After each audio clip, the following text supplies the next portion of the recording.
Hey everyone, my name is Andrew, and thank you so much for joining us with our online service. Now, recently I've been reading a book. It's called The Boys in the Boat. It was written by Daniel James Brown, and I gotta be honest, at first I was very skeptical because it's a book about a rowing team, and I don't know about you, but I don't know anything about rowing. But the story it hit me from page one. It's a true story. It takes place in the 1930s. And back then, much like today, rowing was dominated by wealthy families and elite universities.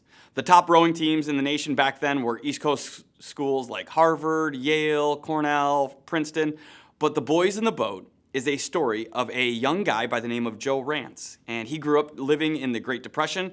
He lived in the equivalent of a shanty town and enrolled in the University of Washington. But he couldn't afford his tuition. So one day he just simply tried out for the rowing team just to keep a roof over his head and food in his stomach. He'd never rowed before, but surprisingly he makes the JV team along with 7 other kids from poor families. And they begin every day to get in this boat.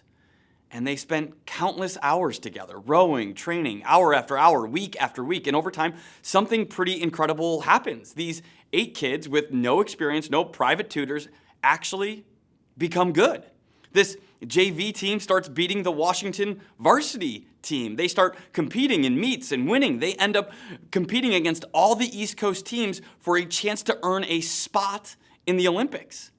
And they continue to win. They beat all those Ivy League schools and they earn a spot in the 1936 Olympics. Now, if you know anything about history, you know that the Olympics that year was held in Adolf Hitler's Germany. Germany and Italy were the heavily favored 8-man rowing teams, but in the gold medal race, this JV team, again, from the middle of nowhere, comes from last place and in the final 200 meters wins the gold medal. I mean, it is an incredible, true story. The adversity this team had to face, competing in a sport dominated by the wealthy when you have nothing. The lives that these guys lived growing up in the Depression. In fact, when Joe Rance, when he dated a girl in college, he took his girlfriend to dinner at a soup kitchen because he couldn't even afford to pay for a meal. So to compete at the 1936 Olympics on a rowing team, he had a teammate who was Jewish, and they had to arrive and compete in Nazi Germany. I mean, this story is so unbelievable. In fact, George Clooney directed a movie about it, and recently I watched it, and it's pretty good. Not as good as the book, but it's good. But I'll tell you, here's what stuck with me about this book. Of all the things this guy Joe Rance could talk about, of all the things he saw and experienced in his lifetime, what you see as this book unfolds is that the one thing the main character wants to talk about, the one thing that matters to him most is what happened every day in that boat. I mean, sure, Rance would talk about the victories, the travel, but every time Joe talks about the time in the boat with the 7 other guys, rowing together, training together, spending hour after hour together, he would tear up because, as he would say it, there was something special about being in that boat. And by now, I hope you realize that he wasn't talking about that actual physical 8-man rowing boat, that he was talking about something bigger, something deeper. He was talking about that thing that happens when you find a group of people who understand you, who get you, who they know where you're from and who you are. There's something about a group of people moving together, on mission together, living life together. There's something about that boat. You see, you and I, we were made for life in the boat. The book of Proverbs says it this way. A friend, this is a real friend, someone who has been in it with you, someone who cheers you on, someone who challenges you, someone who is in the boat with you. He says, a friend loves at all times, and a brother is born for a time of adversity. You see, Joe and these other 7 guys, they became lifelong friends. Not because they won, but because they experienced a bond that would never break. You see, they faced adversity. They faced struggle. They celebrated together and mourned together. They were made for these kinds of friendships. They were made for this group. You see, you and I, we were made for this kind of relationships as well. But here's the problem. In our world today, less and less people have friends like this. You see, you and I, we live in a world that is moving towards isolation. And I'm sure that doesn't surprise you, but every study right now shows that our world, community is drifting farther and farther away. We are moving away from meaningful relationships. The American Psychiatric Association raised eyebrows a while back when it went public with their findings that 1 in 3 Americans struggle with loneliness every single week. 1 in 3 people who, when they're feeling depressed or wishing they had someone to talk to, they don't.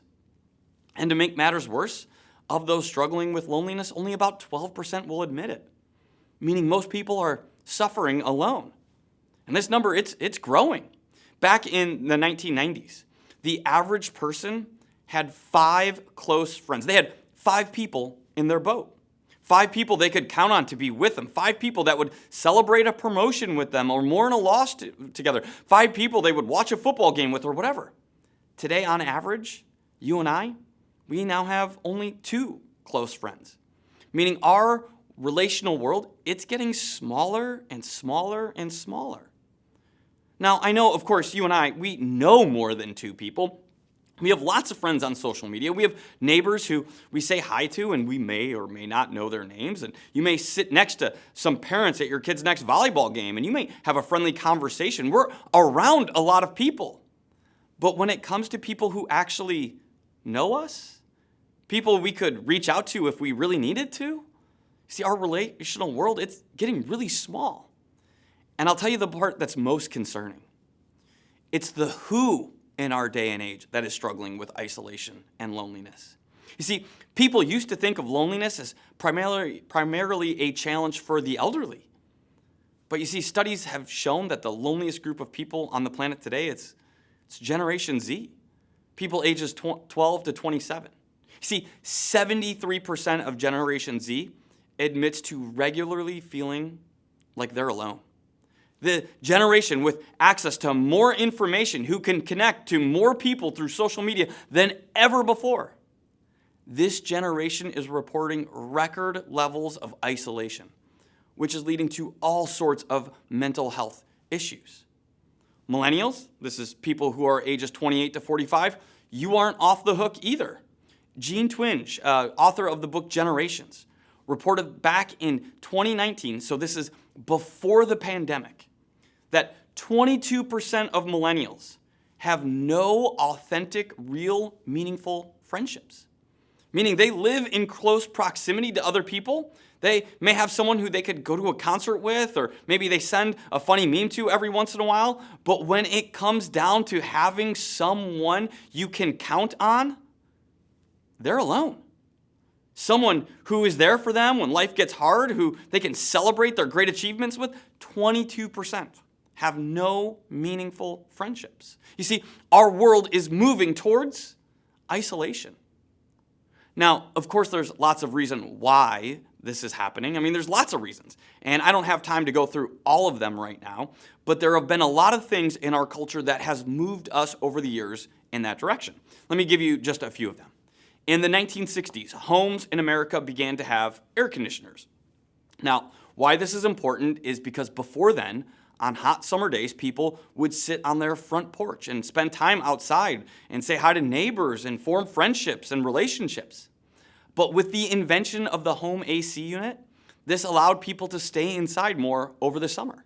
See, now, of course, air conditioners are good, but this is just an unintended consequence as it began to isolate us from our neighbors, a primary source of community for past generations. Then back in 2012, about 50% of Americans at this point got their first smartphone. Now, every study out there will show you that for all the good smartphones do in helping us in life, there was an unintended consequence. And it's this. You and I, we spend more and more time every year on our smartphones and less time in actual relationships. In fact, right now, the average American spends 4 hours and 37 minutes on their cell phone every single day. And again, smartphones, they do a lot of good, but it's removed us from actual person-to-person relationships. And COVID was another increase in this. It increased people's isolation during lockdowns. But even since then, some of the conveniences we've all enjoyed since COVID, maybe for you it's working from home or getting your groceries delivered, that has actually led to us isolating ourselves more and more from other people. And again, I'm not saying working from home is bad or all technology is bad. I mean, all of you right now, you're watching me online. And this is so good and so helpful. So if you're watching online and you got a sick kid and you're out of town, this technology is such a great way to stay connected to our church. See, God can use videos like this in powerful ways. But here's the danger. If for you this is your primary way to engage in church, you need to know you're missing out on something so important, so vital to yourself in the church. You see, something happens when you and I are in community. Something happens when we're in relationships with each other. Something happens in that boat.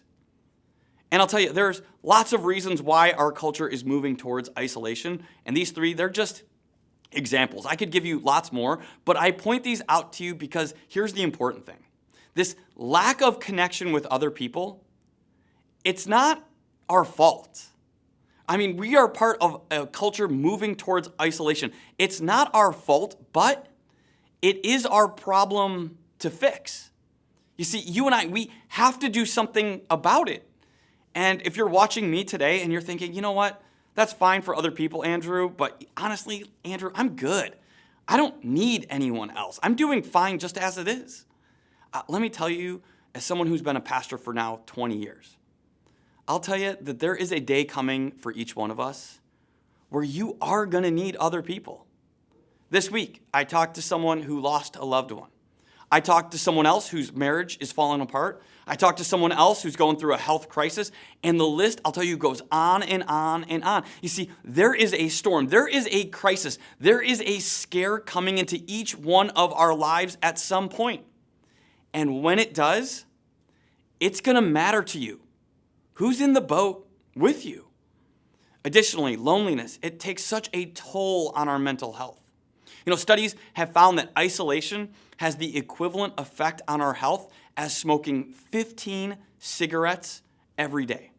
Now, if you smoke, you know that 15 cigarettes a day does a lot of bad things to your health. And if you don't smoke, you know smoking is bad for your health. Smoking could eventually lead to your death.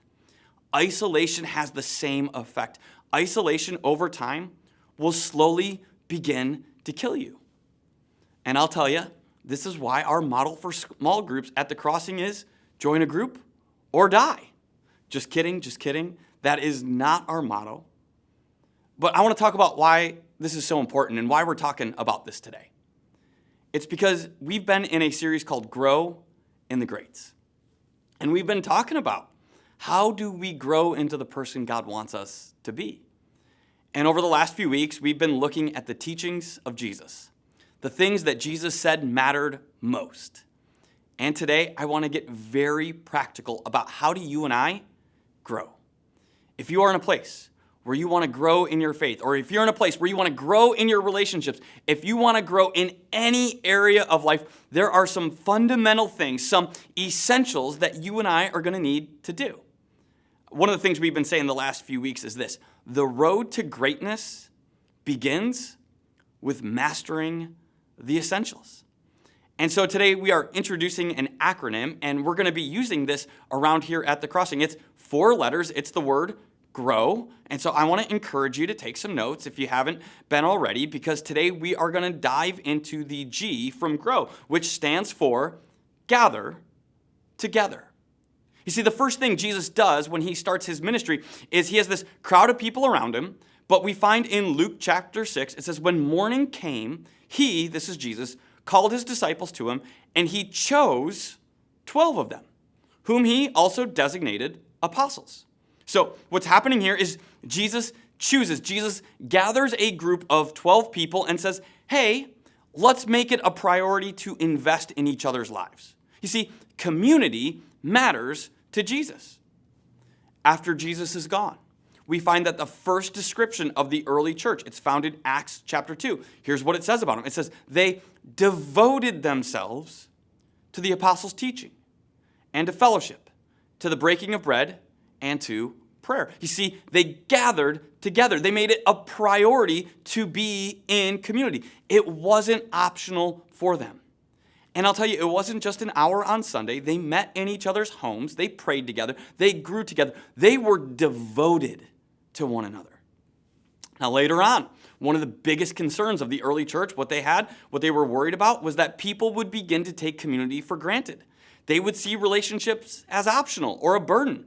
And so the pastor of the book of Hebrews says this, "And let us consider how we may spur one another on towards love and good deeds, not giving up meeting together as some are in the habit of doing, but encouraging one another."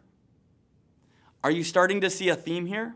You see, growth is always a team sport. Investing in the lives of others is a non-negotiable. It matters who you have in your boat. And so in our final couple minutes together, I want to talk about why you and I, why we need a real community today. And I'm going to give you 2 reasons, and I want to encourage you to write them down. The first is community is where I am known. Now, I know this can be really scary for many of us, especially if you've ever been hurt by another person. If you've ever been rejected or betrayed by someone else, the idea of putting yourself out there, the idea of being known, it's really scary. Tim Keller says it this way. He says, "To be known and not loved is our greatest fear. But to be fully known and truly loved is, well, a lot like being loved by God. It is what we need more than anything else. It liberates us from pretense, humbles us out of self-righteousness, and fortifies us for any difficulty life can throw at us." Man, there is so much in that quote that I want to encourage you. We're going to put it up again right now, and I want to encourage you to take a picture of it. Spend some time with it. You see, our greatest fear is that as people will get to know us, that they're going to reject us. But our greatest need is for people to see us, love us, and say something like, "Man, I'm with you in this." So I know some of you watching, you've had experiences with community, maybe even Christians or small groups, and you've been wounded or hurt, and you're hesitant to give it another shot. But let me tell you, you were made for this. And I will tell you that community around here at the Crossing, it's not perfect because we're not perfect. I, your pastor, am not perfect. You are not perfect. But what I see is God is doing something here in community. There's a guy in our church, John. He sat in a service for 2 straight years, hearing me talk about the importance of community for 2 straight years. But for 2 years, he was like, "Nah, not for me." He was always hesitant, always busy, but eventually he decided to give it a shot. Showed up on a Wednesday at one of our small groups, walked in, and he had this immediate feel that he was in the right place. And he was talking to one of our pastors about this, and he said, "Man, I just knew from the moment I walked in that I wasn't going to be judged, that it was okay that I wasn't good enough or perfect enough." Or take Mark and Darla. They said, as they jumped into their first small group this past September, they said, "We've never experienced something like this, where we can share what is going on in our lives and learn and be with others." You see, community is where I am known. And then second, community is where I am challenged. One of my favorite verses in the Bible is Proverbs 27:17, which says, "As iron sharpens iron, so one person sharpens another." See, the people we spend time with are the ones who shape us and challenge us to grow. Let me give you a few examples from my life. Some of you know I'm a little bit of a runner. And for a long time, I ran like a handful of miles every week, just enough so I could keep eating dessert without, feeling too much guilt or gaining too much weight. But a few years ago, I started hanging out with a guy from our church, Jared Romero. And let me tell you, this guy is like a crazy runner. I mean, he does these races. Some of them are 100-mile races. He has run for over 24 straight hours. It's crazy, right? Well, I'll tell you, over the years, the more I've hung out with him, the more I found myself running these longer and longer distances, the more I find myself doing these crazy races. And then a couple of years ago, we hired this guy, Clark, who also runs these dumb, crazy, long races. And now I get to hang out with both of these guys, and now I'm doing these 30 or 40-mile races. You know what happened to me is I love it because of the people I'm spending time with. They're challenging me and I'm growing. Now, if you hate running and this example is actually scaring you off of community, let me give you a different one. About 6 years ago, when I stepped into the lead pastor role of this church, there were a lot of things I didn't know. But the one thing I did know was I couldn't do this alone. So from day one, I got connected to this group of other lead pastors who have all led churches for a longer period of time than me. A group of pastors who, when I feel discouraged or tired, or when I face a decision I don't have an answer to, I can turn to them and they will coach me, encourage me, and pray for me. And I can say this with all sincerity. I don't know what I would do or who I would be without this group of pastors. Then at this church, I don't just talk about small groups and community, but I'm actually part of one.